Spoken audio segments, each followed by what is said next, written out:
here is why you need a 16-inch auger. And obviously it depends on farm size, but the biggest issue is always getting the grain out of the field and having trucks coming back. And the 16-inch auger, it moves so much grain that it really, you can lower the amount of trucks you have and drivers, unless it's a super far commute. But it saves you so much time and money in that aspect that it will help pay for buying the auger. So the 16-inch auger moves over twice the amount of grain as a 13-inch auger. And we run with Super Bs. And you can unload a Super B, so 16,000 bushels, no, 1,600 bushels of wheat in 4 minutes or a little bit more. We've never personally done it because we don't want to push our luck and stall the tractor or break something. But that is huge. That's crazy. And so the way I look at it is you either are moving a ton of grain and your trucks are falling behind and you got a high horsepower tractor and you just crank this thing out, or you need a really long auger to get into your big bin. And the 16-inch auger with so much capacity, you can run it a little slower using less horsepower but still unload a ton. This is 220 PTO horsepower and we're unloading trucks in like 7 minutes. So we're not flat out, but we're moving grain, and we're moving grain quick. The thing with a 16-inch auger is you have so much grain in that tube that I would hate to stall it. That would be a nightmare, because then how do you deal with it? So we used to, on our 13-inch auger, we had like a 70 horsepower tractor. You would stall it out, lift the auger up, re-engage it, and the bin would be full, move on to the next. You do not want to play those games with a 16-inch, because then you're going to have shear bolt issues, slipping clutches in your tractor. It's going to just cause issues. So don't mess around and stall it or plug it, and hopefully you never break shear bolts. But here's kind of what I think you need to know, other than just the sheer capacity it can move. So on this 16-inch auger, it's a Westfield MKX2 16125, the biggest auger they make. And they recommend 195 to 220 PTO horsepower minimum. And so we're right in that category here. This is 220 PTO horsepower, and it works.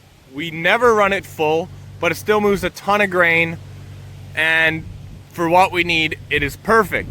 So you could go that route. That's a $100,000 auger, $7,500 tractor. Yeah, the auger's expensive, the tractor's cheap, so it makes the whole setup a little bit cheaper. You could go and get yourself a 400 horse quad track, put it on the front, and just be slamming bushels and moving grain, and that would be awesome.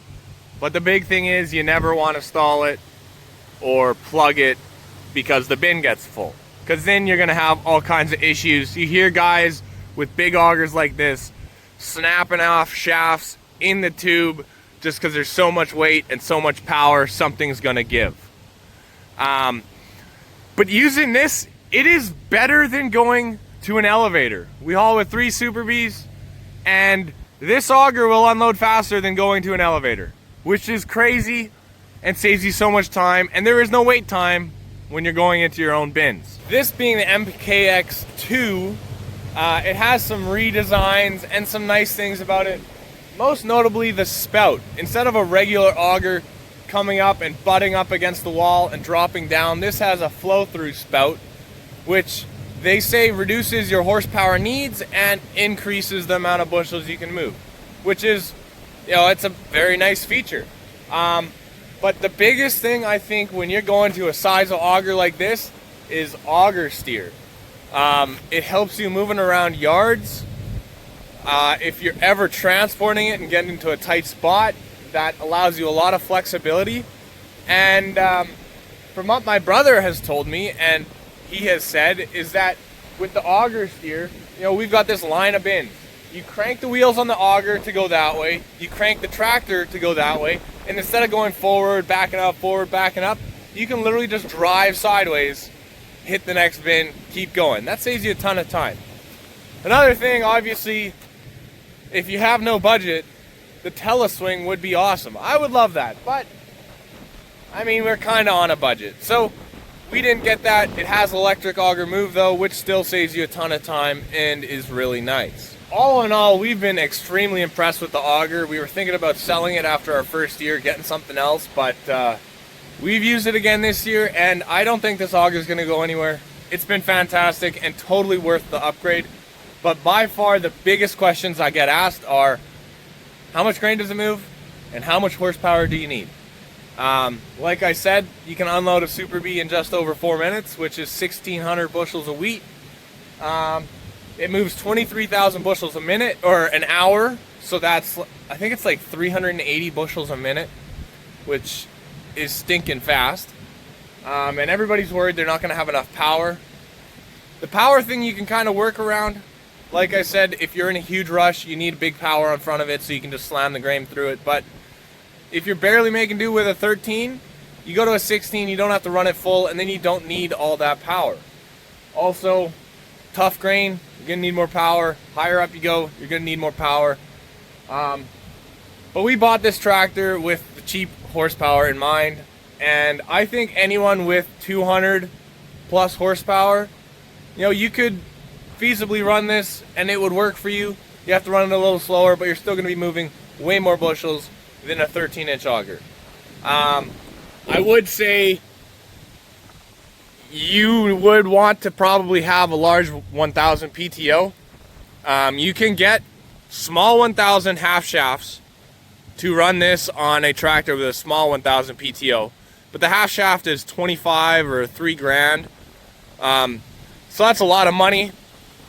We bought a drop box off of a 4890 and swapped it onto our 4690 for 1,900 bucks, so cheaper than the half shaft, and it's going to have a stronger shaft, which I think is a good thing. But if you can see the need, you're thinking about it, I would say pull the trigger. Get that big auger. If your combines are sitting or waiting, you're losing money, and this will keep things rolling extremely well. Yeah, can't say enough good things about it. Here's one of our old 13-inch auger setups, and I mean, these things, they've just been around, they get used for so much, they wear out, and then you're hardly moving any grain anyways.